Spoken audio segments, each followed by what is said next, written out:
Hey guys, so today it's raining, it's July, but it's beautiful weather because it's just that Seattle type drizzle, okay? We live in the rain shadow. We haven't had rain in probably 2 months and we need it. Currently, I had to go out and fill a 5-gallon bucket up 30% with water to water some of my plants that had been established quite some time ago just because they were busy trying to die because it was just so dry. And I welcome the rain. I grew up in this climate and it was real rainy where I grew up at 40 inches a year in Kent. And here in this area, it's running about 26 inches a year. So it's definitely quite a bit drier, which I prefer. I like the rain, but I don't like it as steadily as I got it when I was being raised. Now, I'm gonna put in here where to skip to get to my message. No one's even told me that. I've just decided on my own that maybe people don't want to hear about weather or my hair, and I'm going to talk about that for a second. But I want to talk about my actual message is going to be the repercussions of cheating and what it means. And I want to get to that, but first I want to just talk about how silly my hair looks today. This is what it looks like when it's just combed out.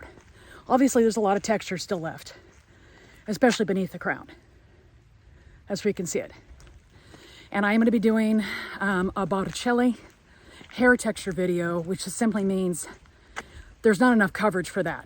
There are other girls out there that have that wave curl pattern that want to see what it looks like and what a person does to establish it. And it's kind of a different pattern. It's extremely wavy, and depending on how much it can go into the curl pattern of 3A. Now the curl patterns are 1, 2, 3, 4. 1 is straights, and 2 is wavies, and 3 is curlies, and 4 is kinkies. And kinky is usually for ethnic hairstyles, but not always. There's Caucasian women that have the kinks. It's just not as typical. It is more typical in the redheaded community. I'm going to be doing that. I thought when I started I was a 2B. And then after I stopped using heat, and I started adopting the curly girl method, which by and large is very good. I realized quickly I was 2C. Then somebody said, hey, your hair's kind of Botticelli. And I'm like, what's that? So I looked up his artwork. I was like, oh yeah, it is. Definitely is. In fact, on day or two or three, once my oils have had a chance to kind of penetrate my texture, I notice all the distinctive waves that all kind of want to go forward are there. And then after day 2 or 3, they start clumping together and becoming curls. This side's more defined. This side has more of them, but less defined. Because, hair's not cooperative, right? And then if you pick up the crown of my hair, I have little tiny spirals that are really like coils, like ropes. And so it's just all different kind of shapes all through the hair. It's very interesting. I'm fascinated by it like I am a lot of things. So I'll be doing that for a YouTube video, and it'll be on my playlist as hair, okay? Because I have gotten a few interested parties in my hair that say things like, wow, your hair's really healthy, or whatever they've said. It's been positive. I have gotten some negative comments. Some people have thought that I'm dyeing my hair. They're like, oh, you say you're all natural and all this and blah, blah, and you're dyeing your hair. I'm like, the only unnatural thing I do, guys, is I get eyelash extensions because I'm too lazy to wear mascara anymore. So all my extra money, and I don't have a lot, we're building a house, right? It's going to that. I dropped nails and pedicures and I do my own now, and I'm instead transferring the money I would have spent on that to my eyelashes because it's such a practical help. So now I'm going to talk about the repercussions. Okay, 420, like pot. I'll put that in. Anyway, I want to talk about the repercussions of cheating on carnivore. So I did a minor cheat day about 10 days ago. And then I did, of course, a major cheat for my birthday. And I want to talk about the difference there. Minor cheat was a keto cheat. But I look at anything, any kind of off animal kingdom is some degree of cheating. So I did touch on this in a couple other videos, but I did have the keto clusters that you can get at Costco. They're 4 grams of carbohydrate a serving, and They have, I think, 16 servings per package. Well, I had a lot. It was my day off with Hubs. We hang out, watch movies, spend time together. It's like with a desperation grab. We're so desperate for time with each other because of the project, the house project, and my work schedule, that we carve out the time every week to have that. And we always take a gummy. Well, not always, but mostly. And we just prefer it to alcohol. Alcohol engages the liver. I think out of the two, it's the worser. Well, gummies are lesser evil. And I'm going up a hill, guys. That's why I can barely talk. Because I'm keeping up like a 3.2 or 3.4 miles per hour and going up the hill. But we have those, and we always get a case of the munchies. Hubs likes to have mango dried fruit, no sugar. And then he likes to have like cashews or peanuts or whatever. And he's careful because they're full of oxalate. And he wants to give his body a chance to export that. He doesn't want to ever go back to the 50 years of oxalate dumping that he endured when we first started carnivore. That was like 10 months of agony. He never wants to go back there, and he doesn't have to because his body got rid of it all. Now it just exports the little bit that he consumes on occasion. Much better. We do this, and I need to have something to munch on. And I don't know if you guys experience this, but somehow it's like watching a movie without popcorn. Having the munchies without something that crunches feels wrong. Anyway, knowing that, at Walmart, or maybe it was Safeway. Anyway, it was one of the stores I visited most recently. I got the salt and vinegar pork rinds. And then I'll make up a ranch dressing. That's what I'll do next time, because after doing the almond keto clusters, I was so ill and felt so bad for 2 days, I promised myself I'd never have them again. No amount of any kind of mild cheating or deviation was worth it for how bad I felt. And I'm made of pretty stern stuff, so I'm just telling you, not worth it, okay? So what happened? Well, I had a bunch of them, and then I had some wisps, which are just pure cheese. But they have Asayago. Asayago? I don't know how to say it. And that's what they were made with, which is, I think, nightshade, now I know, from the way I reacted and what happened to my skin. Yeah. So for 2 days, I had nothing but cream and sardines. I felt so bad the first day. I wasn't even hungry till almost 4 in the afternoon. And when I was, I just had one can. That's what I kept it at. Can you believe it? 1 can of sardines, 1 day. Second day, 1 more can.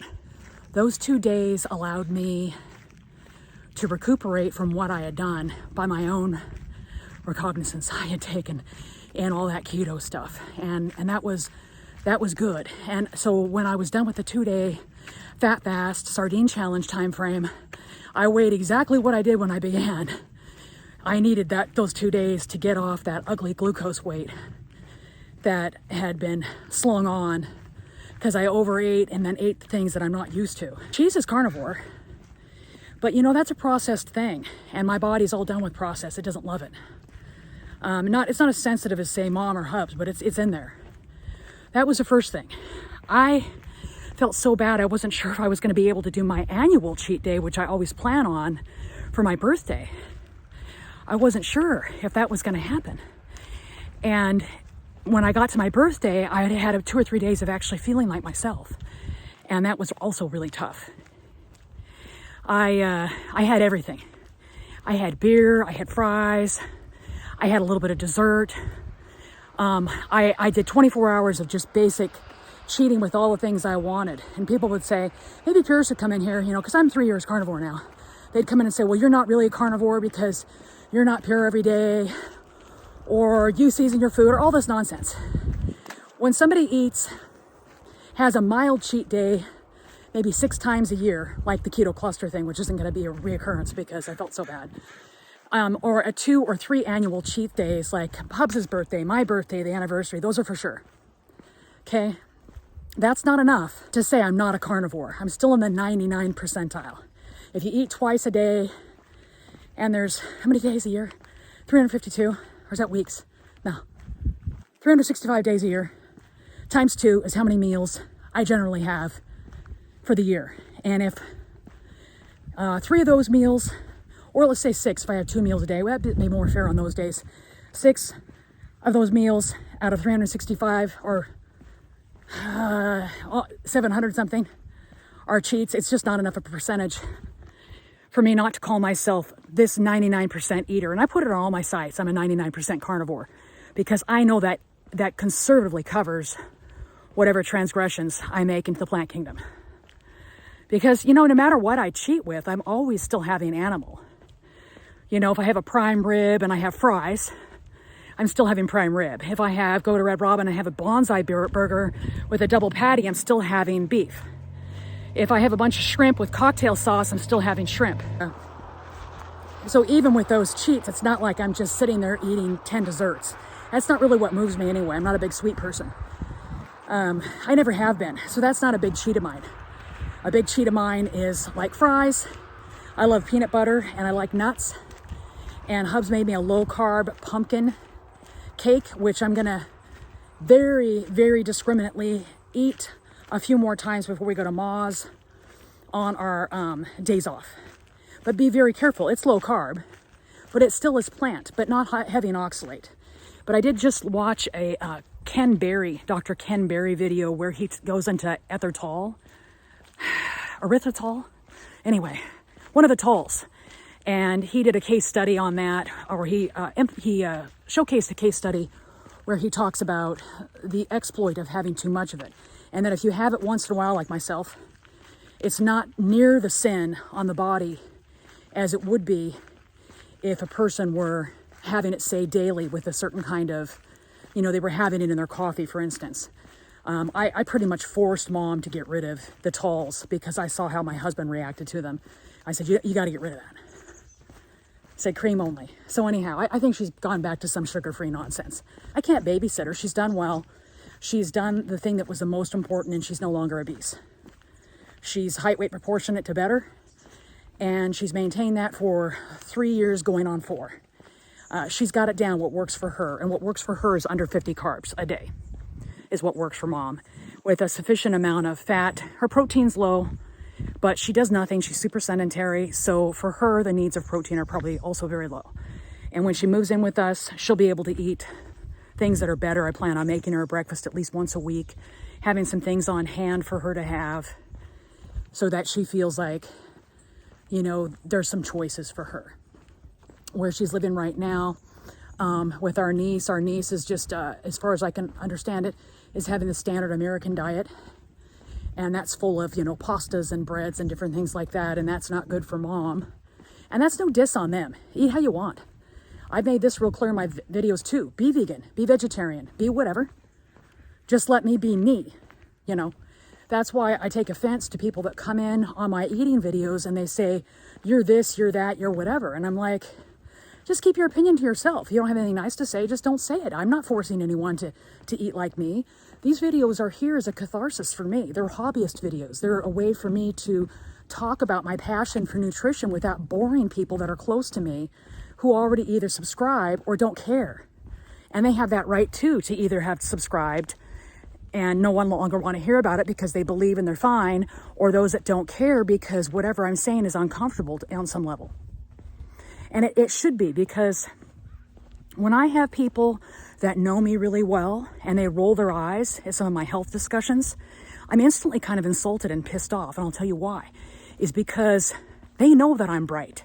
They know that I'm well-researched. They know that I don't state my opinion without some fact behind it.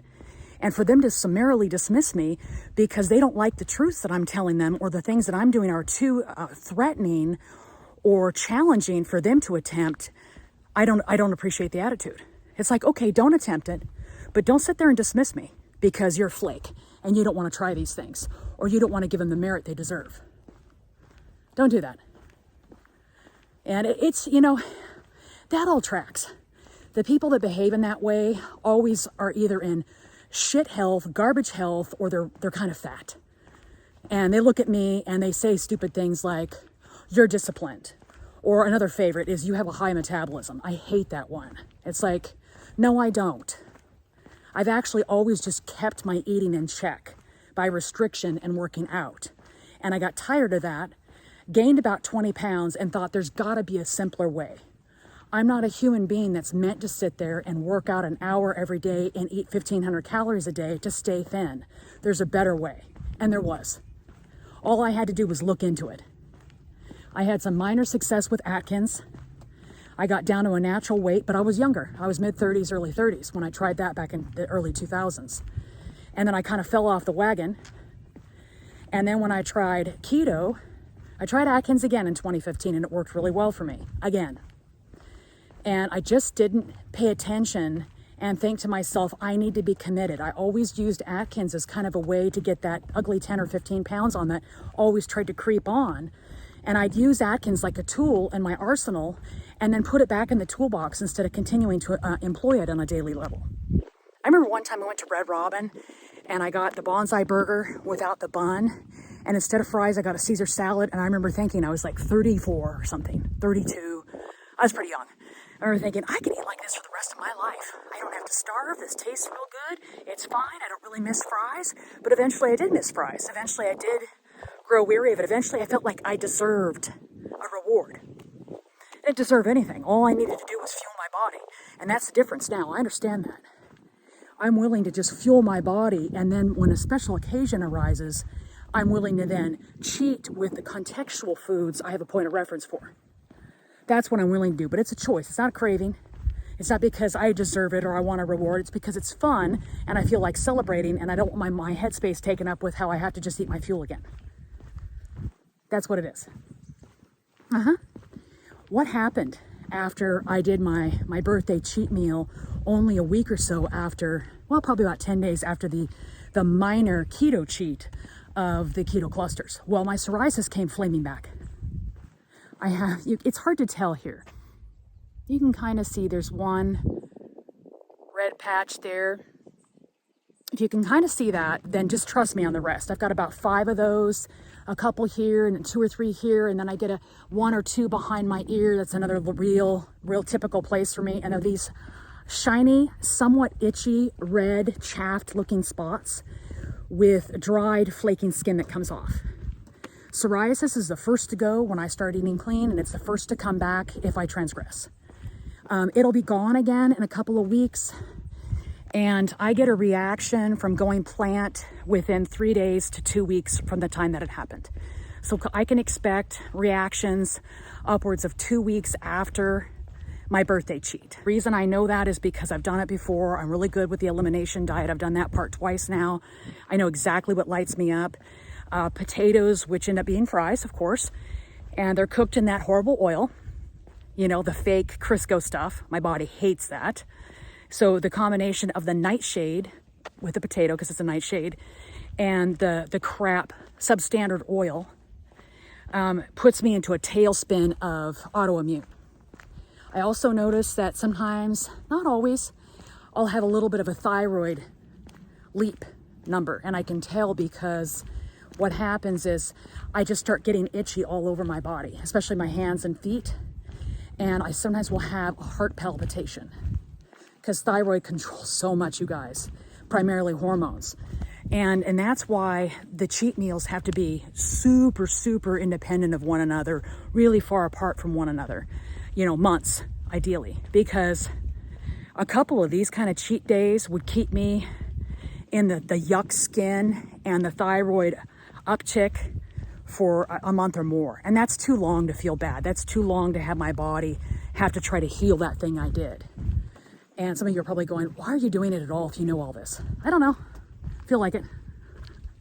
There might come a time though in my future when I go, because I would actually legitimately go from our anniversary in January, 6 months all the way to my birthday is when I would have, those cheats are that far apart. It could be next year, because I'm going longer and longer without having big cheats now. I guess it's because the cravings are so fully gone and I don't desire the other food for the same reasons, the same methodology, that now my cheats are so far apart, you get month 4, 5, 6 and you just don't really feel like it.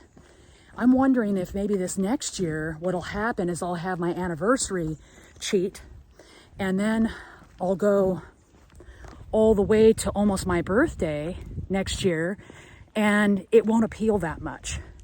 Or what I'll do is I'll just cheat a little bit, right? I'll just be like, huh. And I used to really crave fries, you guys. It used to be such a thing. And now I find myself hardly craving them at all. It's just, and I find myself when I have had them being like, well, if it's not this fry from like Red Robin, say, I don't really feel like it. So a couple of times I've actually passed up fries when I normally would have cheated. I would have been like, oh, every 6 weeks, fine. And I would have had some fries with a friend or whatever. I looked at the fries that they offered. I was like, yeah, I don't like those. And now I'm down to only liking one kind. So I think it's kind of on its way out. But I don't want to be a liar. I want to be transparent here. I want to make sure that everybody that listens to my channel knows that no matter how dirty the truth is, I'm going to tell it.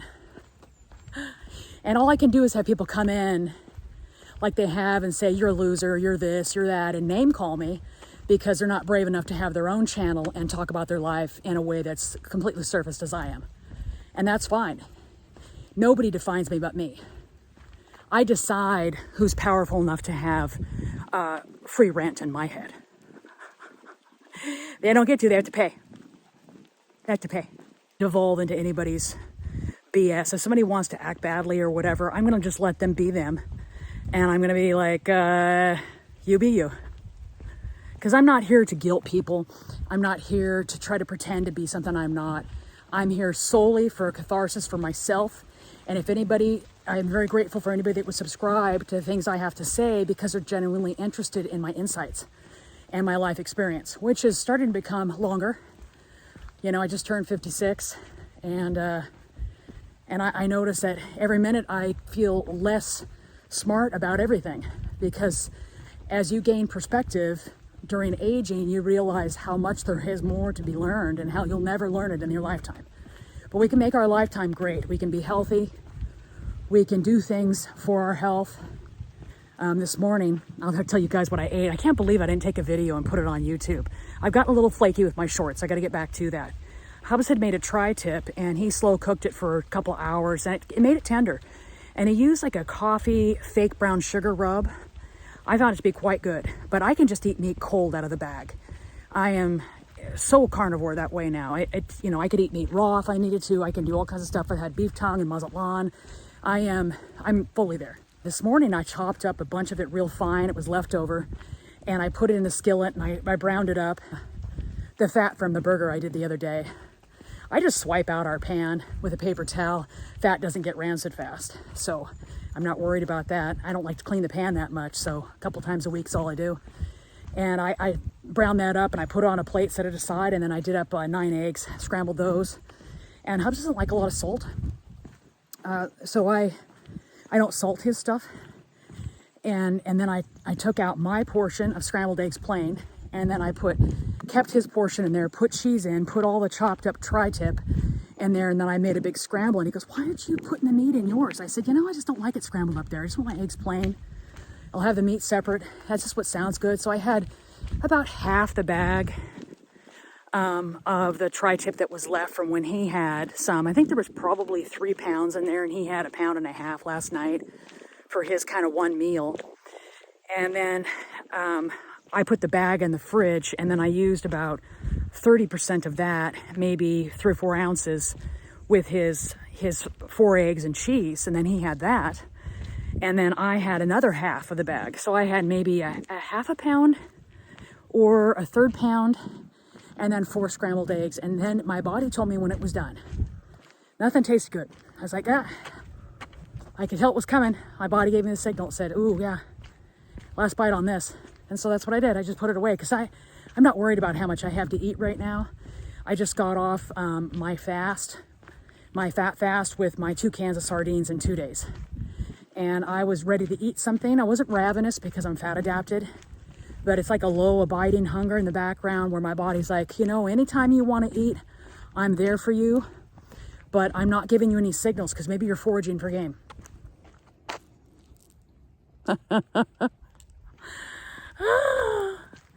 No way. Not foraging for game. Yet. That's right. So we were doing all that and I ate that. And then I got up these steaks I got on rollback from Walmart. They're $11.97. per pound, and there's 3, and they measured 2.84 pounds for the 3 of them, and their choice. So that's a standard, you know, I think choice and prime, and then there's something else with an S. I can't remember what it is. Anyhow, they're the same grade as the ribeye in Costco. You can get choice, ribeye, or prime at Costco, and their choice right now is running $14.99 a pound. And so I'm getting the same grade, the same national grade for beef at Walmart for $11.97. So I really don't feel that we can afford at $3 more a pound to get the ribeye from Costco, though I feel they grade low. I've sometimes gone in there and been able to get choice that looks like prime, and I buy with my eyeballs. First I look at the price, then I look at the grade, and then I look at all the Angus choice that Walmart has at the rollback price, and I get the ones that are the most marbled, because that's what my body needs. It needs that pill of protein and fat together, and that's how I do it. So I set that 3 steak bundle out today. I don't think I'll be hungry enough for the one that looks like it's obviously closer to the pound mark. I'll have one of the small ones because I think that's all I need. I think that's all I need. But if I were to be hungry, I would add sardines to that. I wouldn't have more beef because the sardines are just turning out to be all that is great for me. Tomorrow, since we're running low on eggs, what I'll probably do is I'll have a couple cans of sardines tomorrow to break my fast when I'm good and hungry. When is that going to happen? It's been happening between 12:45 and 2 o'clock in the afternoon. I have a couple of cups of coffee in the morning with 3 tablespoons of cream each. I get the whole whipping cream fat at 40% from Costco, and then I add a big dollop of the Ready Whip on top. I'm getting ready to drop that, not because I'm worried about weight, but because it has false sugars in it. I'm trying to kind of by August 1st, empty my body of that, and I'm going to try to go no false sugar free for the month of August. It's just a personal challenge of mine. It's a hard habit to break. I don't need, I've even broke caffeine. I didn't have coffee for a couple months. I got off that, didn't think it did anything for me, got back on it. The false sugars though, I think that's a whole nother matter. I would like to get off those forever.